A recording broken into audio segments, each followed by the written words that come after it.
বাংলাদেশ জাতীয়তাবাদী দল বিএনপির ৪৭তম প্রতিষ্ঠা বার্ষিকী উপলক্ষে আমাদের যে দলীয় কর্মসূচির যে নির্দেশনা দেওয়া হয়েছে তার ভিতরে আমাদের খেলাধুলার আয়োজন করার বিষয়টি উল্লেখ করা হয়েছে। আমরা ঠিক সেই চিন্তা থেকেই আমরা সবসময় তো আমরা কারেন্ট প্লেয়ারদের খেলা দেখি, বাট আমাদের ঢাকা মহানগর উত্তর এবং দক্ষিণে যারা দীর্ঘদিন ধরে এই ঢাকা মহানগরীর রাজনীতির সাথে জড়িত রয়েছেন, তারা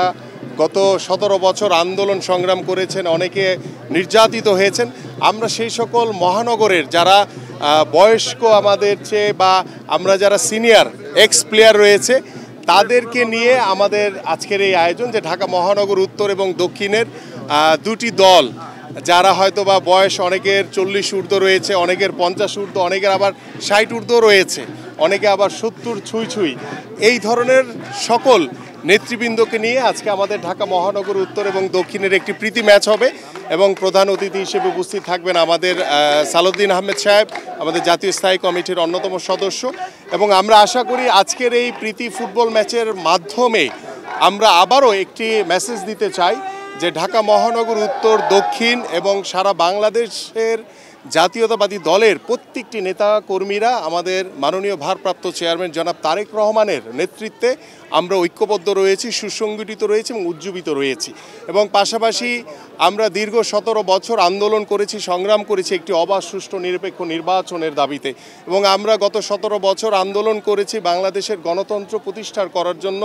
আমরা আন্দোলন করেছি বাংলাদেশের মানুষের ভোটের অধিকার নিশ্চিত করার জন্য, এবং আমরা আন্দোলন সংগ্রাম করেছি এদেশের মানুষের দাবি এবং অধিকার আদায়ের জন্য।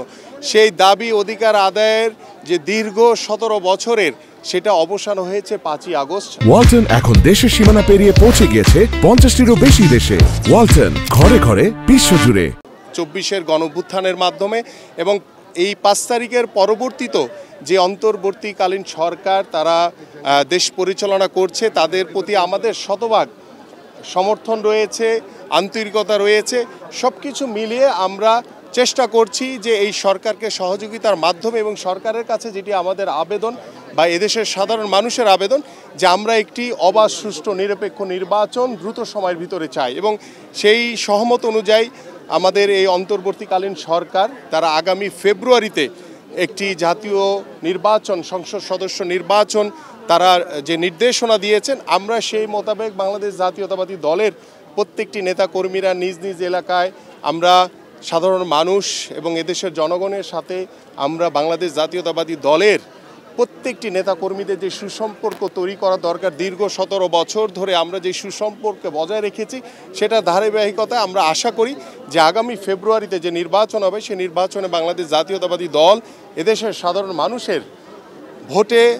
নির্বাচিত হলে ইনশাল্লাহ আমরা বাংলাদেশে যে পরিপূর্ণ গণতন্ত্র প্রতিষ্ঠার যে লক্ষ্য সেটা আমরা পরিপূর্ণভাবে প্রতিষ্ঠিত করতে পারবো এবং আমরা জনগণের ভোটের অধিকার নিশ্চিত করতে পারবো। কিন্তু এই সামনে নির্বাচনকে কেন্দ্র করে দুই একটি রাজনৈতিক দল দেশি বিদেশি যে ষড়যন্ত্র চলছে, যেটা আমরা কখনোই কাম্য করিনি। এবং রিসেন্টলি যে বেশ কিছু বিশৃঙ্খল যে ঘটনাগুলো ঘটেছে, আমি মনে করি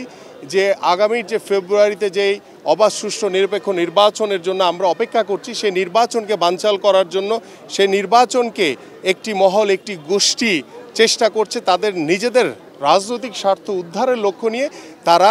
ওই যে স্বৈরাচার যেভাবে নির্বাচন থেকে